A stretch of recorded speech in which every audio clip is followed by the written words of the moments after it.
Welcome back to Don't Just Sit There, Do Something, for climate news, science, and easy ways to help. How's this for climate? Now, apparently, it rains every single day. That's weather. Climate is the weather you expect over a long time frame, the range of weather that's considered normal. And normal is changing. As the Intergovernmental Panel on Climate Change stated in their landmark report this September, humans are causing unequivocal changes to the global climate. This report was assembled with data from over 600 scientists around the world. There you go with your science again. What has science done for me lately? Hey, what's up? Oh, nice hat! Among other urgent climate problems, it specifically says wet places are getting wetter and many dry places drier. In the U.S., both heavy downpours and droughts are likely to become more common. Heat waves will become longer and more common, and the sea level could increase by about 3 feet this century. We're stuck with a lot of these climate changes.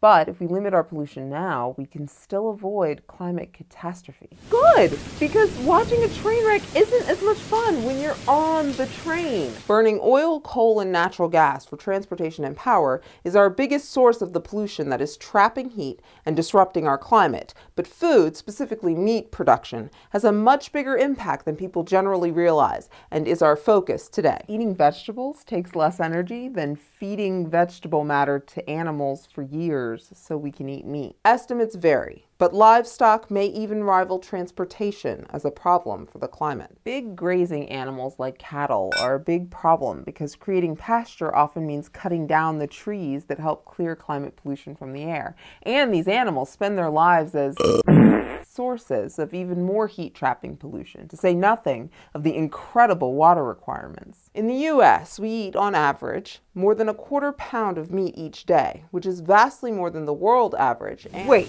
since when is gluttony a sin? But bacon! Imagine plates and plates of salad and this empty, bored feeling right around here.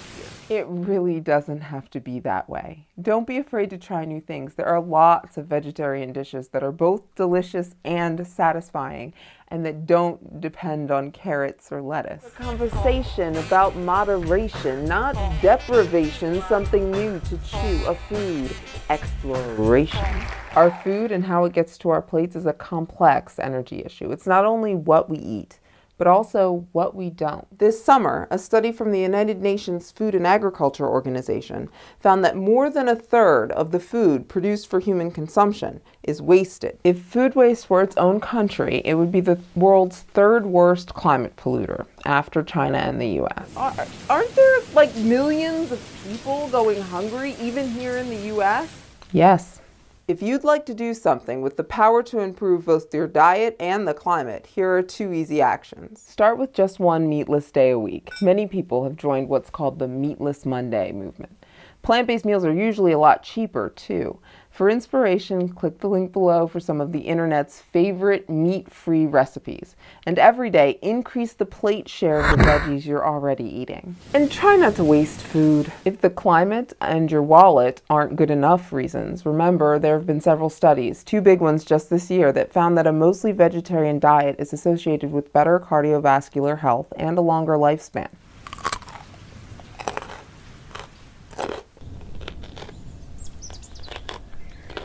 Secondly, the federal government isn't about to start limiting meat production. But the EPA has just proposed a new and improved set of climate pollution limits for new coal and natural gas power plants. When these critical pollution limits are finalized, they will be the first of their kind and put us on the right track to stop climate change. The Environmental Protection Agency is now accepting public comments, so please click below and show your support for putting common sense, climate-protecting pollution limits in place for new power plants. Try adding a meat-free day at your house and show your support for carbon pollution limits on new power plants. In other words, don't just sit there. Don't just sit there. Don't just sit there. Do something. Thanks for watching.